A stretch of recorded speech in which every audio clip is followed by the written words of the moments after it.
Welcome to Constellations, the podcast from Kratos, where industry leaders share their thoughts and experience on the future of space business, policy, and opportunity. If you like Constellations, please support us by giving a rating and review on iTunes. And don't forget to share this podcast online to help our community grow.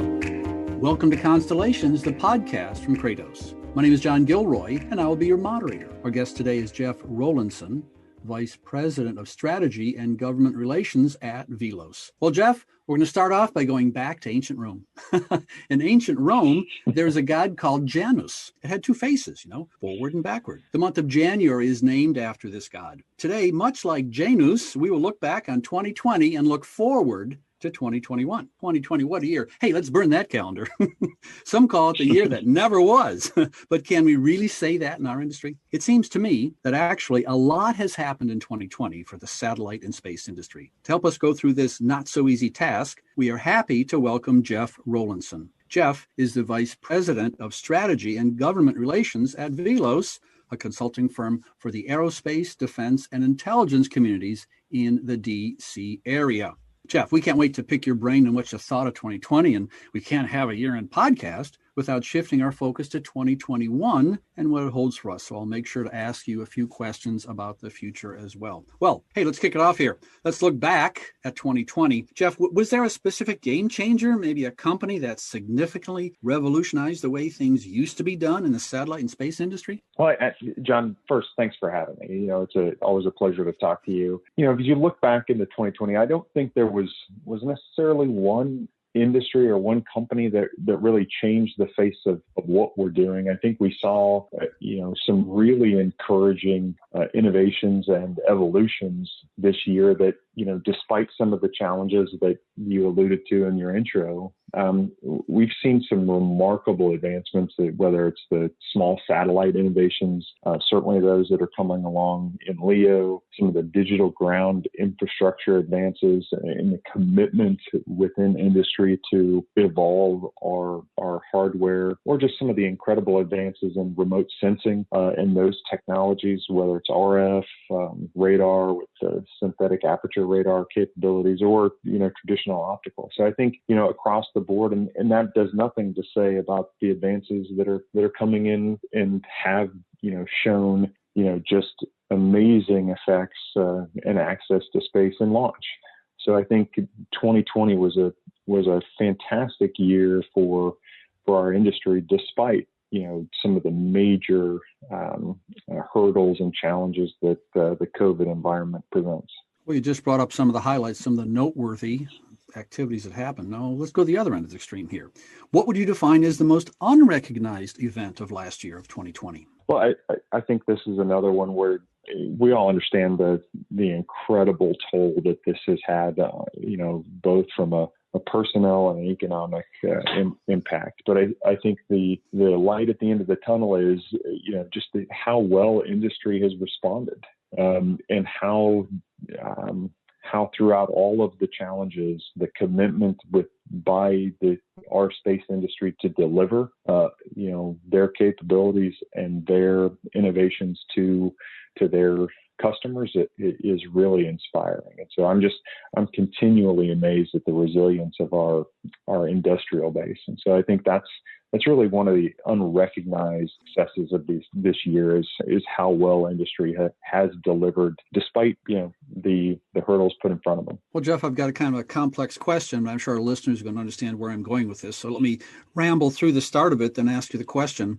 If you just look at what's happened in the last few years, the demand for wireless broadband services continues to grow. At the same time, mobile traffic is surging in many sections of the United States. To enable the development of next-generation wireless networks and help close the so-called digital divide, the FCC has pursued a comprehensive plan to free up the spectrum in the low, mid, and high frequency bands for commercial use. This includes reforming the use for the 3.7 to 4.2 gigahertz band. I think a lot of people call that the C band, by repacking existing satellite operations into the upper 200 megahertz of the band. Okay, set the stage for the question. So what? Good, bad? According to the FCC, we can expect incumbent satellite operators to invest $2 billion in equipment to reconfigure their networks. Is it possible this new investment will support thousands of new jobs? So give us a judgment here, Judge Jeff. Well, I don't think there's a good or bad side about it. It's the reality that we're in the sort of the digital environment that we're in, and the realities of spectrum utilization and where we find that spectrum in a really congested environment is just one of the challenges that both governments and industry have to sort of cooperate in. And so the positive of that is we're seeing industry responds in a way that even a couple of years ago probably would have been unheard of, right? So companies are committing resources to work with government to make that that C-band spectrum available, and they are committing to new satellites really at an unprecedented and accelerated time frame. And so, of course, that's network reallocation and the satellites that are coming on board are obviously going to be a boon for both the ground infrastructure providers and the satellite manufacturers. And so that's obviously going to create opportunities and jobs within our industry. And there's some really powerful synergies developing to make sure that all of those vital services and capabilities continue while also preparing for the evolution of our spectrum environment. So I think it's, this has been a long road with that C-band reallocation. And I think, at the end of it, you're going to find that industry responded, aggressively and made those capabilities available. You just used the phrase unheard of. Well, let me tell you a few things that are unheard of. It's shocking. I heard about this is that Apple may get into the electric car business. We saw that. And what about Microsoft and AWS moving into the space business? How do big tech companies change the space environment, and what do they have in store for us in 2021? Well, I think what you see, with Microsoft and AWS is really bringing the power of what they can do on the innovation front, and with their ability to partner with companies to really get after bringing a virtualized cloud environment available to anybody, anywhere, at any time. And so, for example, if you look at how Microsoft has partnered with a variety of satellite owner-operators, SES being one, they're bringing their Azure data centers right to the SES gateways, and SES is a multi-orbit operator. And so they're really making and enabling a powerful digital environment that gives users quick access to cloud, in a way that, years ago that would have all been done, through terrestrial, mechanisms and different hardware. So I think this is just, it creates innovation and partnerships that are going to be very, very powerful, whether that's on the commercial side, the civil side, or the government side. These types of relationships and the power of both Microsoft and AWS and their infrastructure, it is going to be really an enabler going forward. And so, it gets us away from, legacy investments in stovepipe hardware and just makes the cloud accessible. And really, as that is, enabled or powered by satellite access, that's all the more exciting. Well, you look back at 2020, you really got to talk about COVID. It sure disrupted the lives of many people across the world and has drastically crippled the hospitality industry, among many others. So what has been the effect of COVID on space ground operations? Well, in one area, it's kind of highlighted the importance of the ground segment, which is often overlooked. Both from the satellites are the the shiny object that everyone pays attention to, but really the ground infrastructure that connects the users and makes that accessible often goes overlooked. And so, like I said before, the really positive out of COVID is seeing how industry responded and has continued to place an emphasis on delivering the ground infrastructure capabilities, while also putting an emphasis on the evolution of the virtualization of the ground architecture. And so that is an inspiring type of advancement within the technology of our community is you get away from stovepiped hardware investments and look to capitalize on new resources, whether it's within LEO or MEO, or the traditional GEO options that are available to users. How do you bring all of that? And all of that is ultimately, accessed through a ground infrastructure. And so I think we have to continue to see ground as the vital connector within our environment, and we've got to continue to accelerate that type of commitment that we've seen already in 2020 as we get into 2021.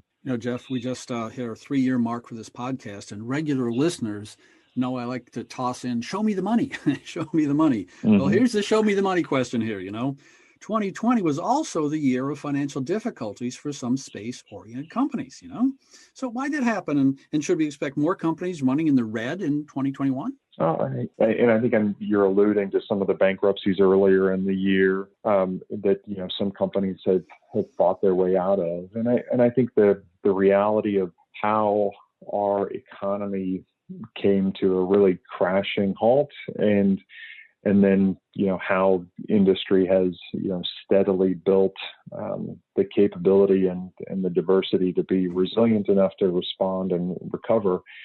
I think the reality is we're not quite through the economic uncertainty that has been instigated by COVID, and so I think in the early part of 2021, people are going to be sort of looking at how the economy is recovering, and then making smart decisions that enable them to continue their operations and schedule and performance in a way that's financially responsible. So I don't think we're quite out of the woods, but I think, if anything, our industry has really been a shining example of the commitment that these companies have to deliver for their customers. Jeff, thousands of people from all over the world have listened to this podcast.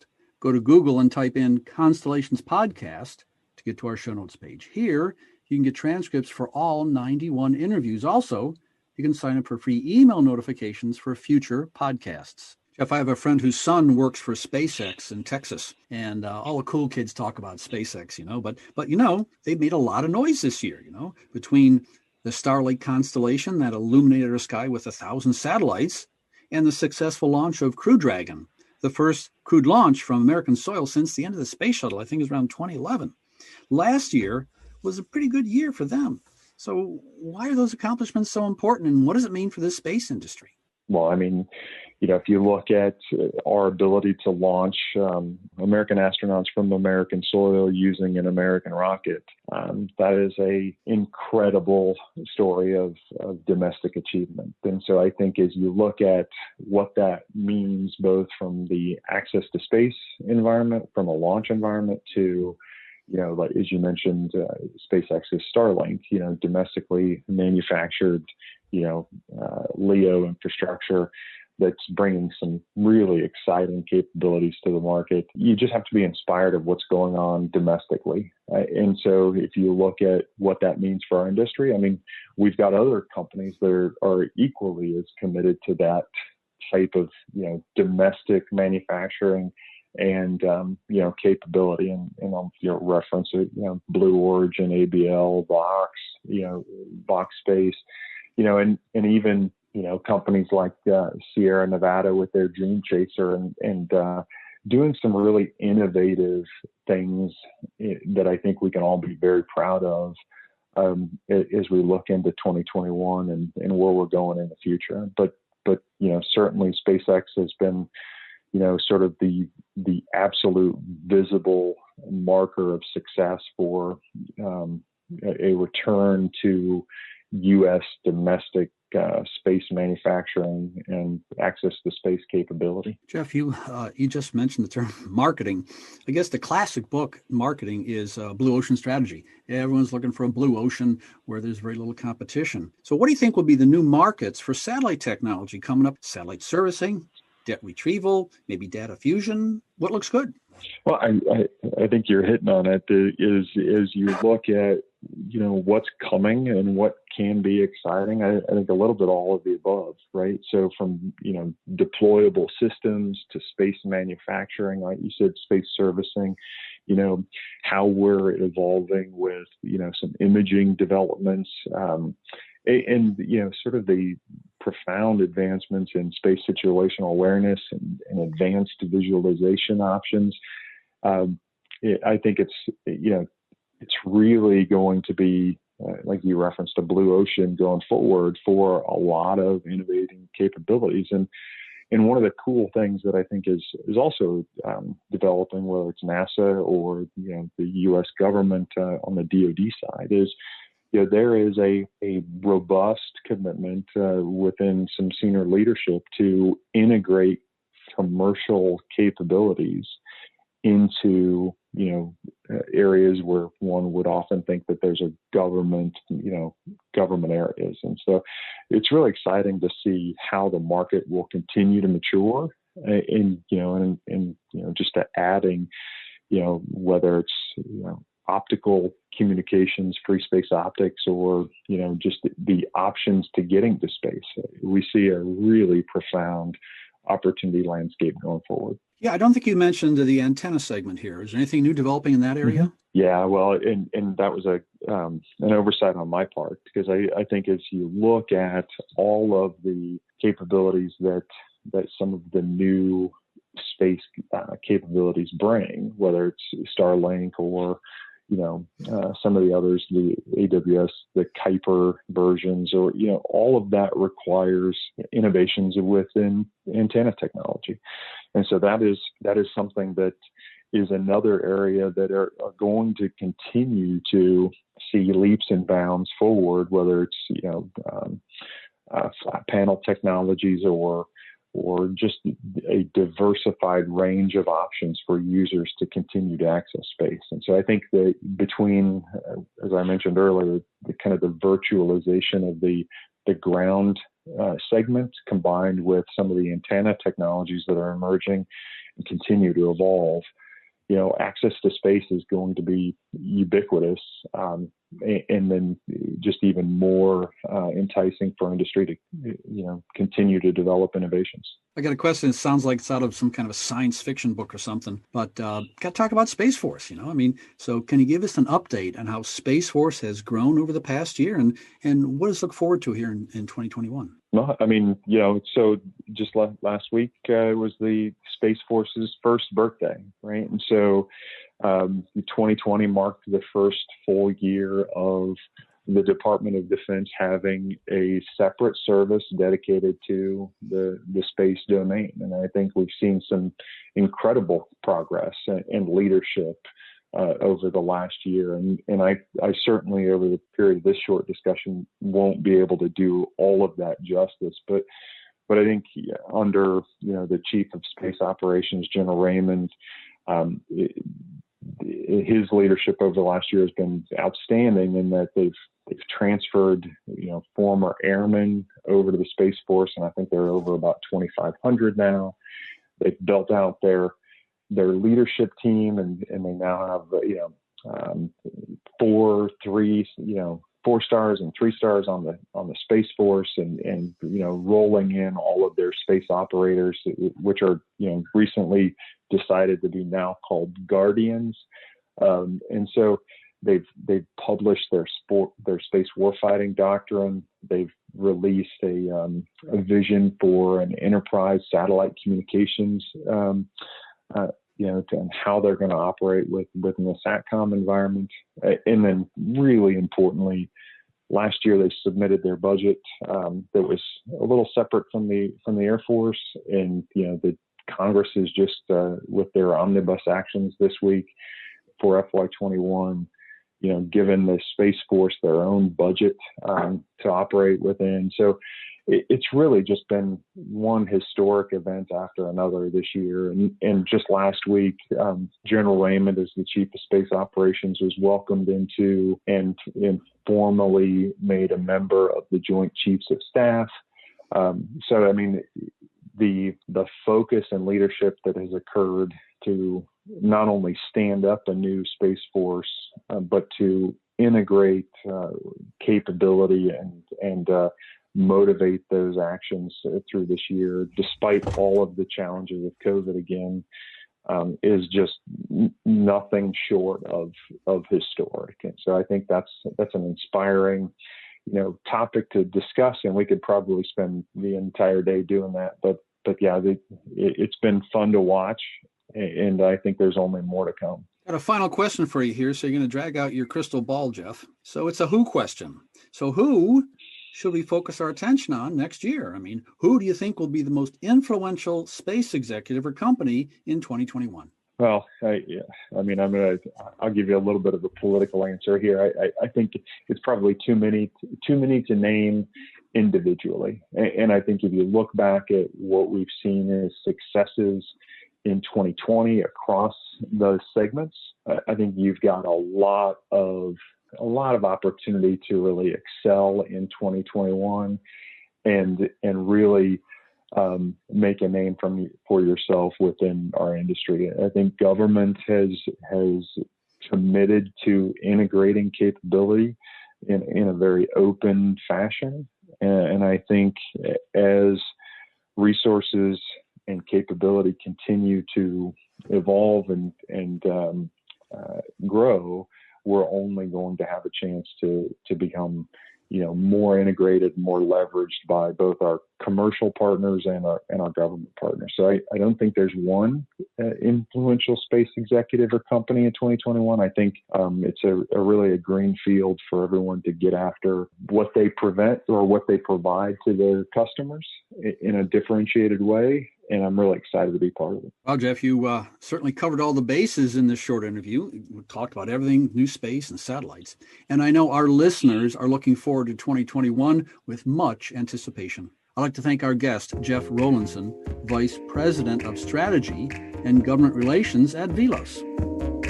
Thanks for listening to Constellations, the podcast from Kratos.